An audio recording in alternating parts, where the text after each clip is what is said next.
Hello and welcome to our Wellness Wednesdays. We are with our residents, experts in the house. They've been coming on for the last few years, giving us strategies in communication and behavior. I call them my TNT. So Tanya is our speech language pathologist. She's going to be sharing all things communication. She's a dynamic, blessed in the area. Anytime I need to ask questions, I know who to go to since she is still in the classroom, hooking and out of the classroom, in and out of the classroom, hooking our kids up with a lot of language and communication strategies. We actually met in a space where we worked in a school that had a lot of kids on the spectrum. And since then, she's just been flourishing and also a professor at a school. She also does amazing things. She'll tell you a little more about herself, but she's definitely knowledgeable. I'm not going to bring anybody who's a scrub for y'all. Then we have Teshaya. She is our resident guidance counselor, school guidance counselor, all things counseling. I love to see her engage with children. She has the patience of Job, the ability to sit down and co-create and just make them feel so at home. And I watched her with Zachary and so many other kids on the spectrum, and the ability to connect with them is just innate. So they're going to be giving you guys some strategies and tips on communication and in the classroom, things that you may ask. Feel free to send us questions, whether it's now or after. We're all part of the executive board, which we are part of the board of SmartFit Fam. I forgot to tell you who we are. SmartFit Fam is a nonprofit organization supporting families on the spectrum with wellness, fitness, nutrition, and areas to help families to learn how to integrate with their children inside the home and outside in the community. It was started in 2014 alongside my co-founder, Philip Sheehy, and today we are blessed with our executive board who are going to be sharing lots of strategies with you. And if you have any questions, feel free to go to smartfitfam.org and or our Instagram or Facebook page are at SmartFitFam, and go right away. Off to the ladies. They're now going to take it over. Thank you so much for having us. So I'm Tanya Keynes. I am a speech pathologist. Thank you, Alicia, for that great introduction. I'm a speech pathologist. Alicia and I did meet many, many, many years ago at a school where we both worked at. Um, let's see. So now I've been practicing at least for 18 years. I have worked with children. I've worked with kids who are in early intervention all the way up until those who are about to graduate in a District 75 school, all the way up to 21 years of age. I currently work in a general education school. We have classes like ICT integrated co-teaching classrooms. We have 12 to one classrooms, which are 12 students, one teacher, one classroom para. I also have students in general education classrooms who just have a diagnosis of speech and language delayed. I've also worked as a professor, like Alicia said, I've worked for two major um, academic institutions here in New York as an adjunct lecturer. One, I was also a clinical supervisor there for the graduate students. And then the other one, I was an actual lecturer providing classes within speech pathology. I also have I'm Orton Gillingham trained. So I have my classroom educator and associate level training for Orton Gillingham, and that deals with children who may have dyslexia. So I feel like I'm knowledgeable to give a lot of information in terms of speech, language, and communication. And so I'll turn it over to Teshaya also. Hi, good evening, everyone. Thank you, Tanya. Thank you, Ali. My name is Teshaya Kudan. I am a certified school counselor. I'm also a therapist outside of the Department of Education. I've been working as a school counselor for 20 years. I know that sounds a very long time, but I've had experience working with students from kindergarten all the way up to high school. I believe that I have some knowledge. I'm still learning as we all are anyway. But I can tell you that I have a lot of information that I can give. And if I don't know it, we can all find out it together. I also have been working with students, as well as like Tanya, in the ASD population, in middle school, and also high school and elementary. I feel like I can I guess, speak really closely to that experience. And I'm here to help everyone here. Nice to meet you. Nice to talk to you. And we're here together. And if you have any questions after we're done, you could always, I guess, leave us a comment and we'll try our best to answer any questions that may come up. So I guess just jump into it and get started. Um, I was just thinking about just communication strategies for students who have autism. And I still do work with some students right now in the general education school that I'm in that do have autism. And I was just thinking about how I provide services for them. The way I provide services are very different. So I work with elementary school children, and most of my children are from the ages, I'm sorry, from grades 2 to 5th. So I tend to do the older kids in the school. Oh, yes. And we also are authors. We forgot to mention that. I'm an author of a I'm blanking right now. I'm an author of a planner. I'm sorry. The Effective SLP Planner, which was a planner that I created about 2 or 3 years ago that was really tailor made to assist speech pathologists, but it really is for any educator. Really, it was geared more towards speech and also school based. Any educator, just to kind of help you get organized, because I know that it can be very chaotic sometimes when you start within the school system and you're not really sure how to navigate, you're not sure, and it can be overwhelming. So I came up with a planner. It has a day-to-day calendar in it that you can fill it out for whatever year. It has a planning for your actual schedule. So when you're planning your schedule with your students, it has that. It has caregivers information in it. It has even goal planning for you and your self care. So there are many different aspects that are included in the planner. So if you are interested in that, I also have some information for you that is that as well. Tasha, I'll turn it over to you and then I'll go back to what I was talking about after. Oh, no, no problem. I know that's something important that we definitely need to remind ourselves that we do have. Yes, I am also an author as well as Tanya. I have a journal. It's on Amazon. It's journal. Can you hear me? It's a journal. It's an open journal that you can work alongside your child, and it's like a prompting journal where it has like statements on top, and then like you can write the child can write exactly like how they're feeling about something, and then you as a parent, or if someone else wants to like work alongside them, they can collaborate, especially if you have a child that doesn't necessarily open up to you verbally like easily. You can have them write prompts in the journal, and then you can talk about it with them, which is like really helpful because a lot of our students, a lot of our children, they don't really talk easily. So it's good to have like prompts that you can speak to, and that'll help you open up communication. So I think that's really, really well, like, that's really good for like students, and children, or anyone, actually even adults, because I use it for anything else that we do too. So it's very easy, like, to have open communication, which is good for any age. But this age group especially, it's for about like middle school students.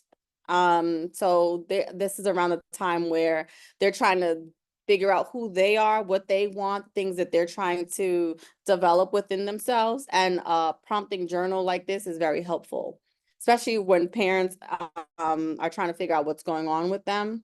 It's very like useful. And just to piggyback off of that, I actually bought a couple years ago Tashaya's journals for some of my students that were graduating and going on into the 6th grade, and a lot of them really enjoyed it. They talked about the fact that they love the colors, and they love that you could. The journal didn't only have places to write, but there were places to draw, or put a quote. So they really enjoyed it. So it's a good resource.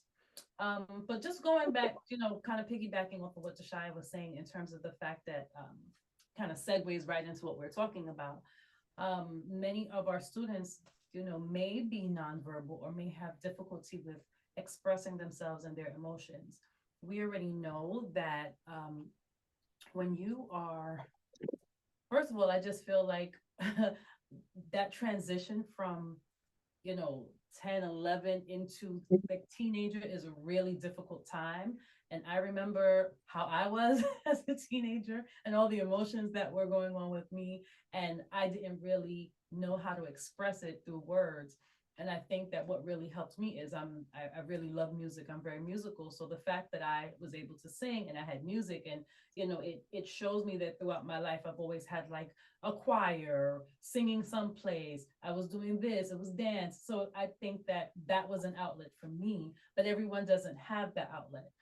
And so I think it's a great way for us to help students develop outlets, give them different opportunities and outlets to be able to communicate. And I also think that there's a privilege that we have now that we didn't have many years ago, where our family or our ancestors are not that far removed from slavery, or even family that was just struggling to survive. So when you have the ability to now just be able to, I'm not saying that people aren't still trying to survive, of course they are, but I think that we have the privilege of knowing more about mental health resources and having the ability to reach out to different platforms and ways of communicating. I think it's a blessing. So I think that with the students that we serve, many times you're not just going to be able to say like, how are you? And get that type of information that you want to know, or what's wrong, right? They're not always able to communicate to you what's wrong. So I think one of the things that I've been noticing with my students is that really, if I try to kind of meet them where they are, so not trying to force them to answer questions in the way that I need them to answer them, right? Maybe I just kind of take the cue off of the student. So if I go in and this student, I could see that they're agitated, I could tell that that's not their usual disposition. I try to meet them where they are. I kind of try to like, sometimes I don't even say anything. I might sit in a close vicinity to them, and just kind of be quiet and be quiet. Mhm. And I noticed that when I do that, many times, if it's a student that is verbal and they're upset about something and they're agitated, they will eventually come and be like, this is what happened in class. And it's kind of like verbal, like they just have like a rush of all these words that they were holding in. A lot of emotion, like a Yeah, lot of emotion will come out. yeah. And I as like a counselor, right, I can say that I go through the same thing, where I have students that could be verbal or nonverbal, and there could be something going on, but they don't know how to say it.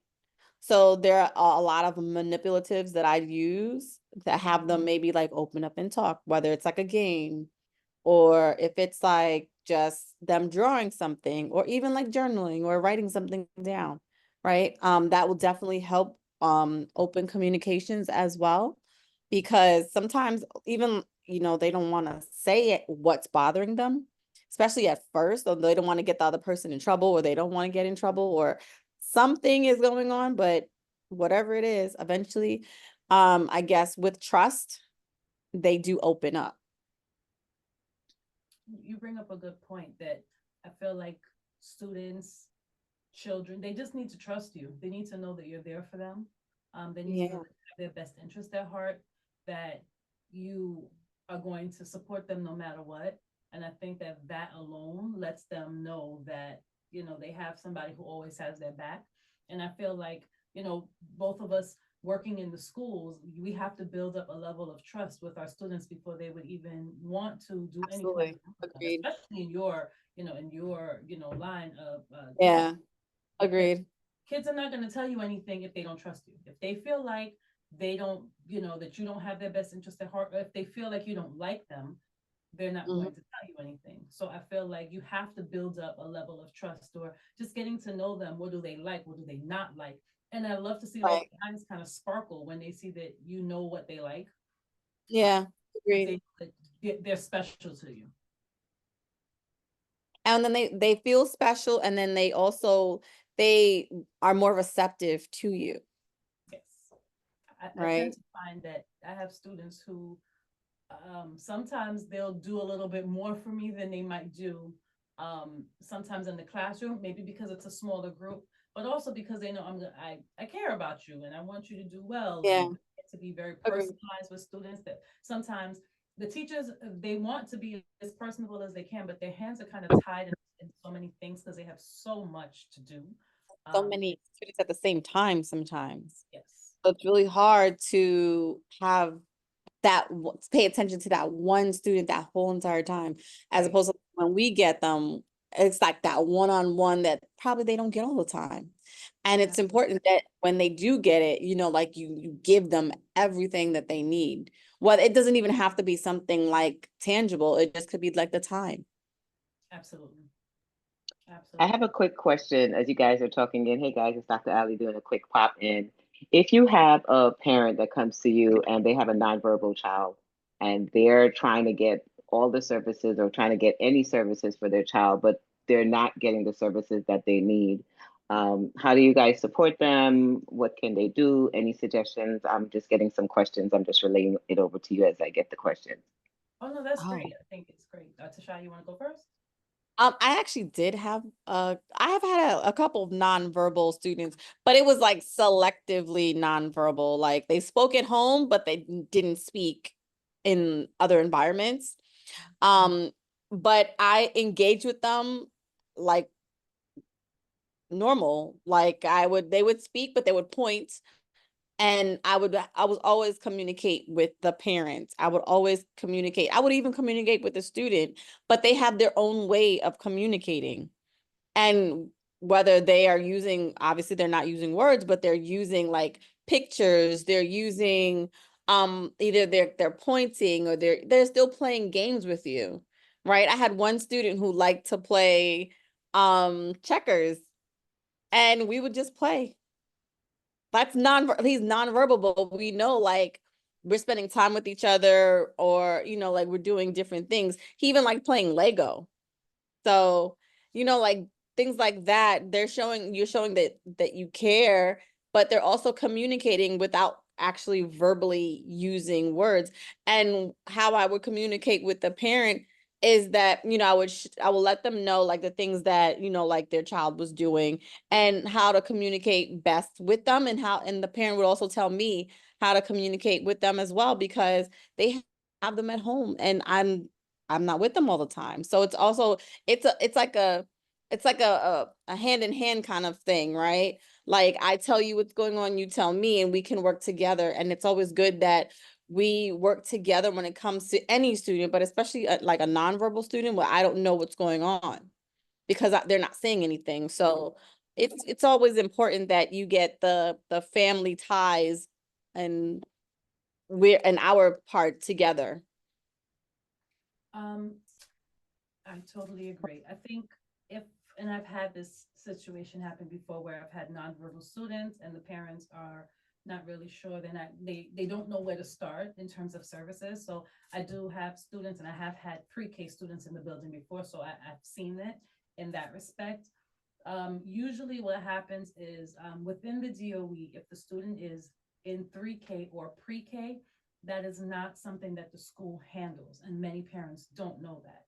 Um, so what the parent would have to do is you would still let the SBST team in the school, or the school psychologist, that's a school-based support team that usually has a psychologist, a social worker on that team. You would let them know, because they can get they'll take the Value. child's information and get that off to, I think it's the committee of preschool education, I believe. But what happens if it's a child that is nonverbal as they're older? What if they're older, then it's different. So when the child is, if Okay. they're already technically of school age, the school would handle it. So you would either tell the teacher, tell the school psychologist, write a Right, letter, because they need right.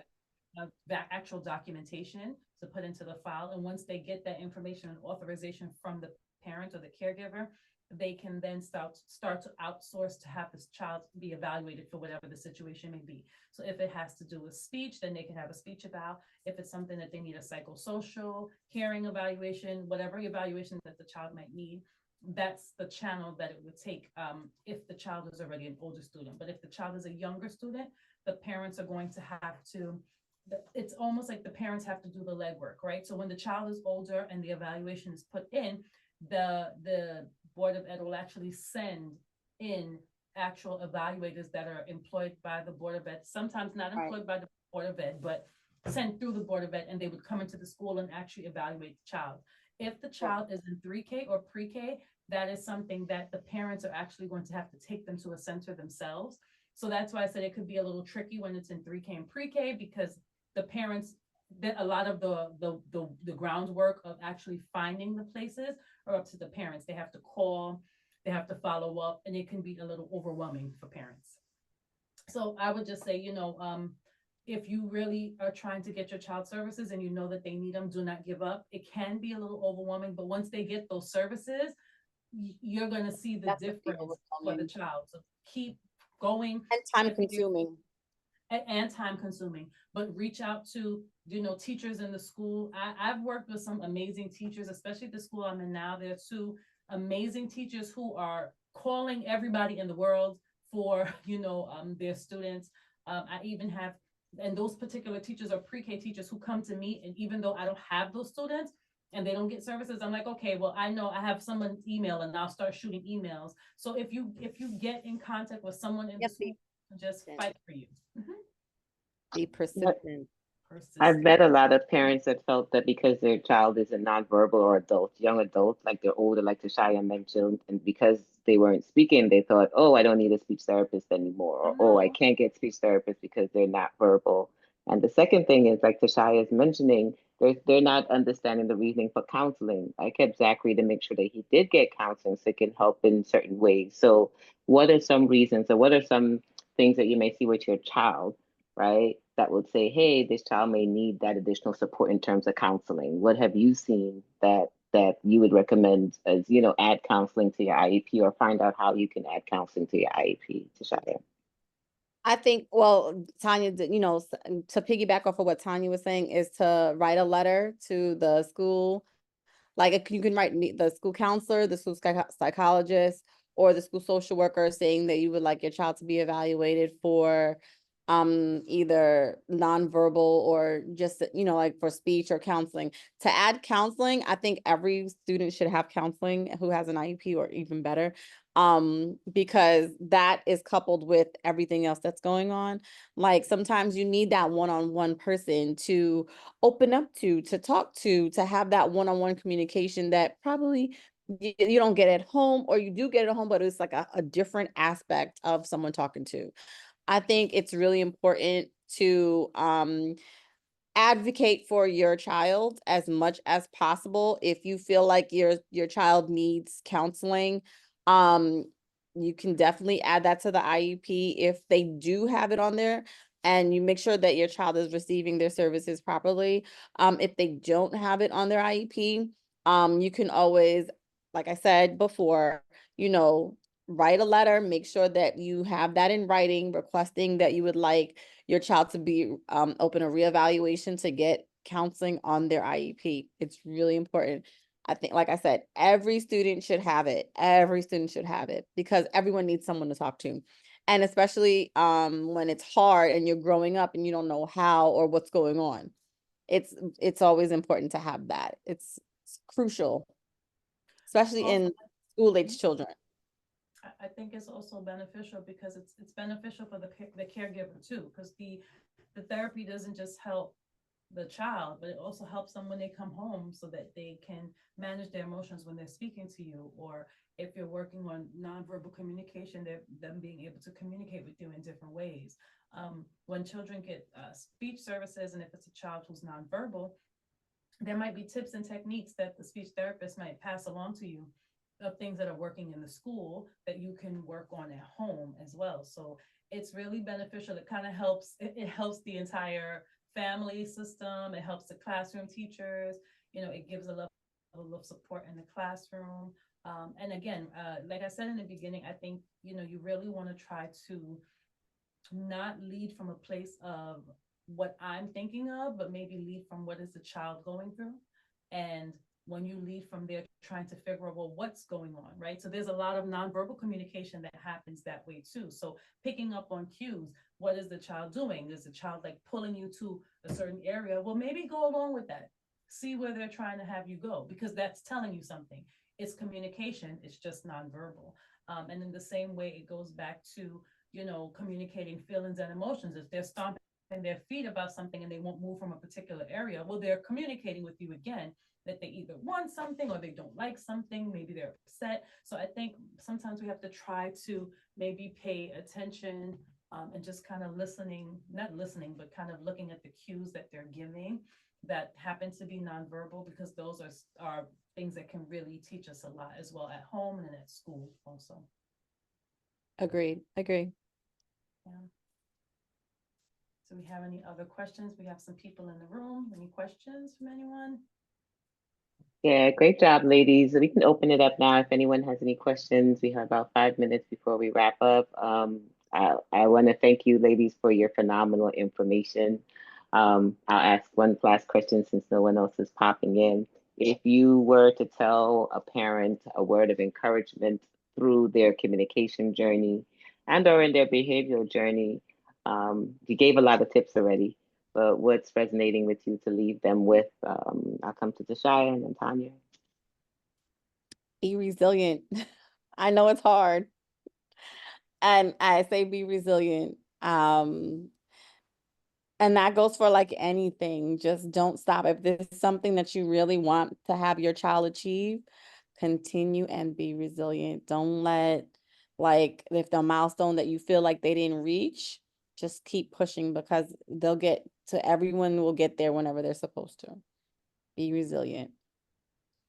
Absolutely. And just to piggyback off of that, I think my encouragement would be enjoy your child.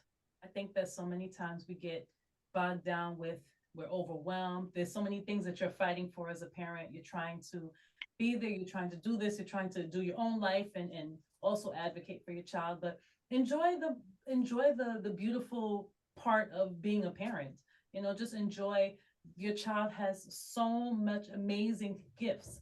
And I think sometimes if we jump down with them and see like, oh my goodness, this child is an artist, this child does this, my kid is really funny, those things, it really makes parenting worthwhile. So I think just encouraging parents that it is a difficult, parenting already is hard. Parenting a child who might be nonverbal is even more difficult. But I think just really try to enjoy and love your child and accept them for who they are. I think that you will really enjoy your experience with parenting your child. Thank you. Welcome. Thank you for having us. One of the things I noticed with Zachary was that it never ends, right? At different stages, there are different levels of communication that we have to come in for. So continue to reach out for help, continue to receive the help, and continue to use whatever help you have. You got to do the work. A lot of parents sometimes they only expect the therapist or the counselor to do the work, and when they come home, they're not learning or finding out how they can carry over what's being done at home. So I think communication between the therapist and at home is super important so that you can keep doing the things that they're doing at school. And I also love what both Teshaya said with resilience, you can't give up. You're going to learn that at every stage. I'm still in another stage where now I'm prepping for college and we're still working in that, what we need for him to have. And there's a lot of things, that paperwork that if I gave up, then he wouldn't get what he needs. And like Tanya just landed on that, we definitely have to we got to do the work, and have fun, right? One of the things I loved about early intervention with speech when I used to do that eons ago was that it was fun. We made language fun. We made communication and connectivity fun. So don't forget that part. Stop comparing them to everyone else and just have fun with your child and make language fun so that anything that they do, you can celebrate. And that tends to help them in developing it. Ladies, you were phenomenal. Please don't forget Tanya is an author, Teshaya is an author. They both have links for their books. If you guys can just send me your link so I can pop it into the YouTube so I can make sure that the channel is Okay. there and accessible. And by all means, continue to support it. All right. Anything Thank else?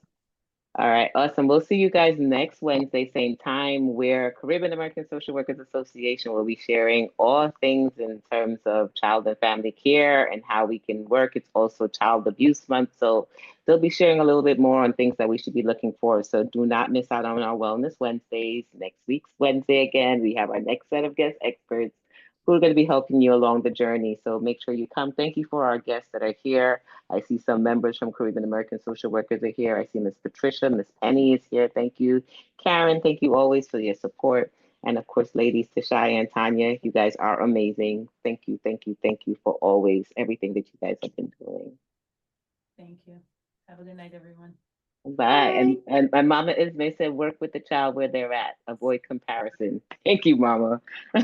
Bye, guys. See you. Bye. Bye bye.